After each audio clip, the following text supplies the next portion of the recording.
सह्याद्रीच्या कुशीत, जिथे प्रत्येक डोंगर आपल्याला काहीतरी सांगतो, जिथे प्रत्येक दगडामध्ये शेकडो वर्षांचा इतिहास दडलेला आहे, अशाच एका शांत टेकडीच्या कुशीत काळाच्या ओघात टिकून राहिलेला एक अद्भुत वारसा आजही आपल्याला पाहायला मिळतो, अर्थात जुन्नर येथील तुळजा लेणी. आजच्या आधुनिक जगापासून काही अंतरावर असलेल्या या लेणी आपल्याला थेट घेऊन जातात जवळपास 2000 वर्षांपूर्वीच्या दख्खनच्या इतिहासात. विनंती आहे, पुढे जाण्यापूर्वी आमच्या चॅनलला सबस्क्राईब करा.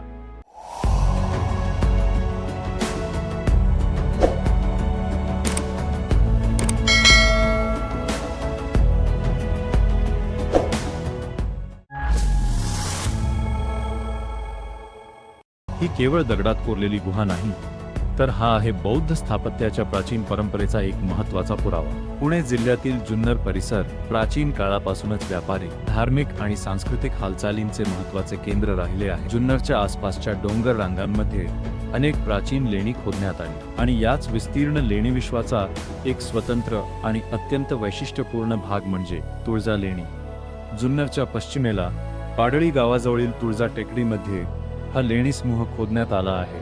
या संपूर्ण समूहात एकूण 13 लेणी आहेत. यातील काही लेणी विहार म्हणून वापरली जात होती, काही सामान्य खोल्या होत्या आणि यातील सर्वात वैशिष्ट्यपूर्ण आहे लेणी क्रमांक 3, एक अद्वितीय वर्तुळाकार चैत्यगृह.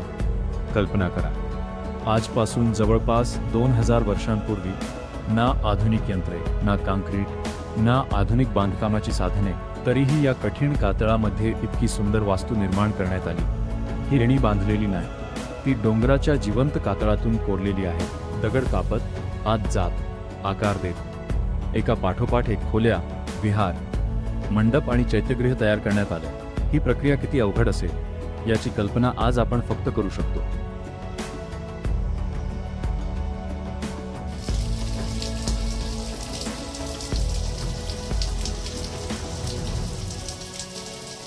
आता आपण पोहोचलो आहोत या संपूर्ण समूहाच्या सर्वात विशेष भागाजवळ, लेणी क्रमांक 3. समोर दिसणारी ही रचना सामान्य चैत्यगृहांसारखी नाही, कारण याचा आराखडा आहे वर्तुळाकार. या चैत्यगृहाचा व्यास साधारण 8 मीटरपेक्षा अधिक आहे आणि त्याच्या मध्यभागी आहे एक स्तूप. स्तूपाभोवती वर्तुळाकार रचनेमध्ये 12 अष्टकोनी स्तंभ उभे आहेत. या स्तंभांची रचना पाहिली की त्या काळातील स्थापत्यकारांच्या कल्पकतेची जाणीव होते. या स्तंभांच्या भोवती स्तूपाला प्रदक्षिणा घालण्यासाठी एक वर्तुळाकार प्रदक्षिणापथ तयार करण्यात आला आहे. म्हणजेच या वास्तूमध्ये केवळ धार्मिक प्रतीक म्हणून स्तूप ठेवलेला नव्हता, तर त्याभोवती फिरून उपासना करण्यासाठी ही जागा नियोजित करण्यात आली होती. आज आपण या जागेत उभे राहतो तेव्हा इथे शांतता जाणवते, पण कधी काळी याच जागेत भिक्षूंची साधना, प्रार्थना आणि धार्मिक विधी होत असतील याची कल्पना केली की या दगडी भिंती अचानक जिवंत झाल्यासारख्या वाटतात. प्राचीन भारतीय वास्तुशास्त्रात लाकडी वास्तूंच्या रचनांचा प्रभाव दगडात कोरलेल्या लेणीवरही दिसून येतो. या चैत्यगृहाच्या भिंती आणि छतावर कधी काळी मातीचा गिलावा करून त्यावर रंगीत चित्रे काढली गेली होती. आज त्यातील बहुतांश रंग काळाच्या ओघात नाहीसे झाले आहेत, पण काही चित्रांचे आणि पुष्पनक्षीचे अंश आजही या प्राचीन कलेची साक्ष देतात. दगडावरची ही शांत कलाकुसर आपल्याला एका वेगळ्याच जगात घेऊन जाते. वेलबुट्टी, चैत्यकमानी, वेदिकेच्या रचना आणि काही ठिकाणी दिसणारी शिल्पे, यातून त्या काळातील कलाविष्काराची कल्पना येते. काही शिल्पांमध्ये स्तूपाची पूजा करणारे भक्त, युगुल आणि गंधर्व अशा प्रतिमा आढळतात. यातील काही कलात्मक वैशिष्ट्यांचे साम्य जुन्नर परिसरातील इतर प्राचीन लेणी समूहांशी दिसून येते. पण तुळजा लेणी म्हणजे फक्त लेणी क्रमांक 3 नाही, या संपूर्ण समूहामध्ये विहारांच्याही रचना आहेत. लेणी क्रमांक 2 मध्ये चौरस मंडप आणि भिक्षूंच्या निवासासाठी खोल्या आहेत. म्हणजेच हा परिसर केवळ धार्मिक वास्तूंचा समूह नव्हता, तर येथे भिक्षूंच्या वास्तव्याची, ध्यान साधनेची आणि दैनंदिन जीवनाचीही व्यवस्था होती. विशेष म्हणजे जेव्हा आम्ही इथे भेट दिली तेव्हा लेणी समूहामध्ये एकही शिलालेख आढळलेला नाही. कदाचित लेणींची भौगोलिक होत चाललेली झीज यामुळे शिलालेख नाहीसे झाले असावे. त्यामुळे या लेण्यांचा इतिहास समजून घेण्यासाठी अभ्यासकांना स्थापत्यशैली, शिल्पकला, चित्रांचे अवशेष आणि इतर लेणींशी केलेली तुलना यांचा आधार घ्यावा लागतो. स्थापत्य वैशिष्ट्यांवरून तुळजा लेणी समूहातील काही लेणी दख्खनमधील अत्यंत प्राचीन बौद्ध लेणींपैकी असल्याचे मानले जाते. म्हणजे आजपासून तब्बल 2000 वर्षांपेक्षा अधिक काळापूर्वी या कातळात हे चैत्यगृह आकार घेत होते.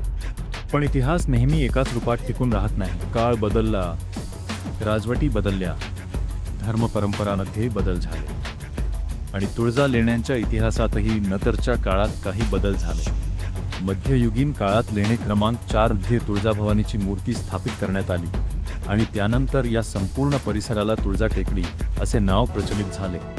म्हणजेच आज आपण ज्या नावाने हा परिसर ओळखतो त्या नावामागेही या लेण्यांचा आणि नंतरच्या धार्मिक परंपरेचा एक सुंदर ऐतिहासिक संबंध आहे.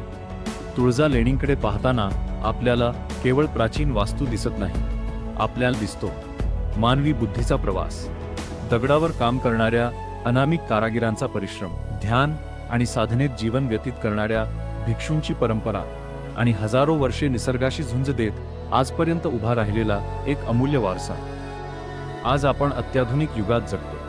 ड्रोनच्या कॅमेऱ्याने एका क्षणात या संपूर्ण टेकडीचा नजारा पाहू शकतो, पण या दगडांना आकार देणाऱ्या माणसांकडे अशी कोणतीही आधुनिक साधने नव्हती.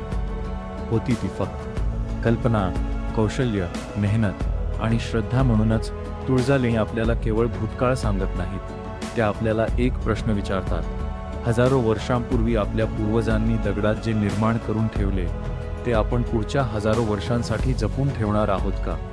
कारण इतिहास फक्त पुस्तकांमध्ये नसतो, तो असतो या कातळात, या डोंगरांमध्ये, या भग्न वास्तूंमध्ये आणि आपल्या आसपास विखुरलेल्या इतिहासाच्या पाऊलखुणांमध्ये. हजारो किलोमीटर जागतिक वारसे पाहायला जाण्यापेक्षा आपल्याच मातीत असलेल्या या 2000 वर्षापूर्वीच्या इतिहासाला भेट द्यायला विसरू नका. तुम्हाला या लेणीबद्दल आणखी काही माहिती असेल तर आमच्या कमेंट्समध्ये सुचवा आणि आमच्या चॅनलला सबस्क्राईब करा. भेटूया लवकरच नवीन इतिहासाच्या पाऊलखुणा घेऊन.